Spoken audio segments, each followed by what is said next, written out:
بسم الله الرحمن الرحيم والنازعات غرقا والناشطات نشطا والسابحات سبحا فالسابقات سبقا فالمدبرات أمرا يوم ترجف الراجفة تتبعها الرادفة قلوب يومئذ واجفة أبصارها خاشعة يقولون إنا لمردودون في الحافرة إذا كنا عظاما نخرة قالوا تلك إذا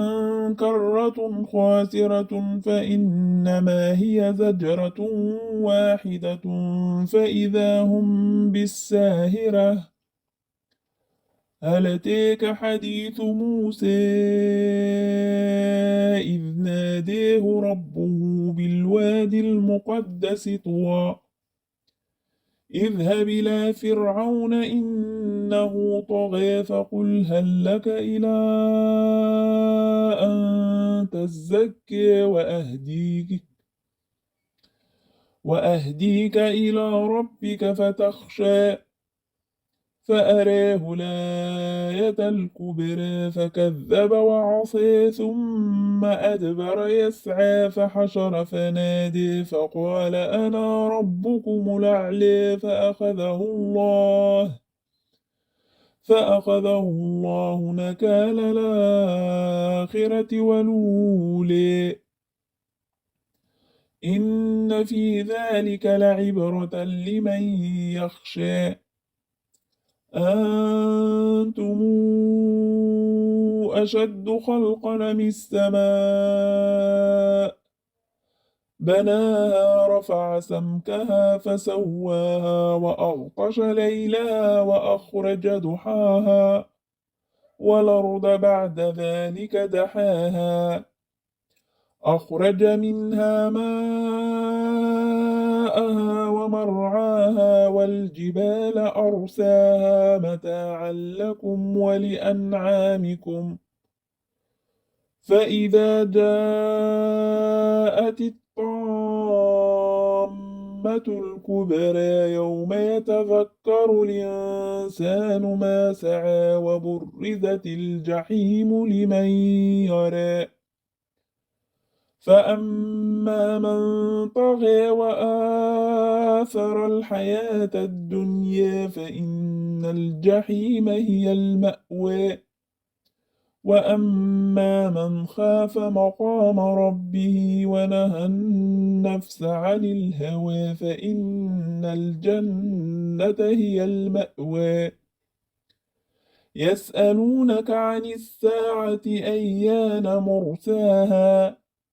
فيم أنت من ذكراها إلى ربك منتهاها إنما أنت منذر من يخشاها كأنهم يوم يرونها لم يلبثوا إلا عشية أو ضحاها بسم الله الرحمن الرحيم عبس وتولى أن جاءه الأعمى وما يدريك لعله يزكى أو يذكر فتنفعه الذكرى أما من استغنى فأنت له تصدى وما عليك ألا يزكى وأما من جاءك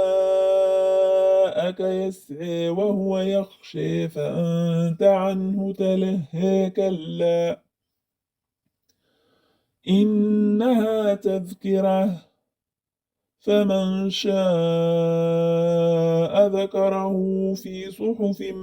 مكرمة مرفوعة مطهرة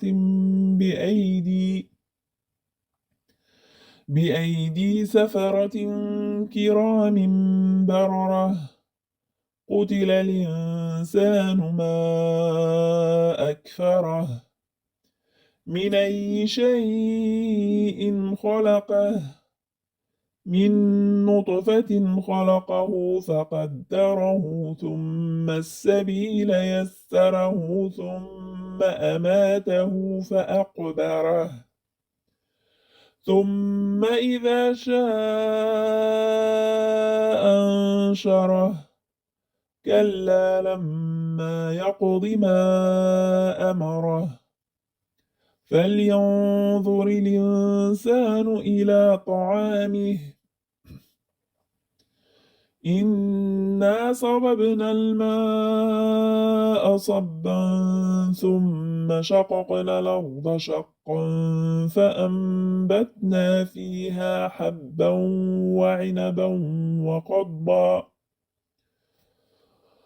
وعنبا وقضبا وزيتونا ونخلا وحدائق غلبا وفاكهة وأبا متاعا لكم ولأنعامكم فإذا جاءت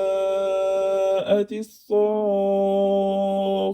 يوم يفر المرء من أخيه وأمه وأبيه وصاحبته وبنيه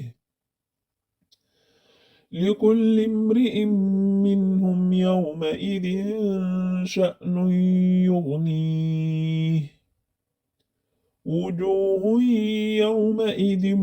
مسفرة ضاحكة مستبشرة ووجوه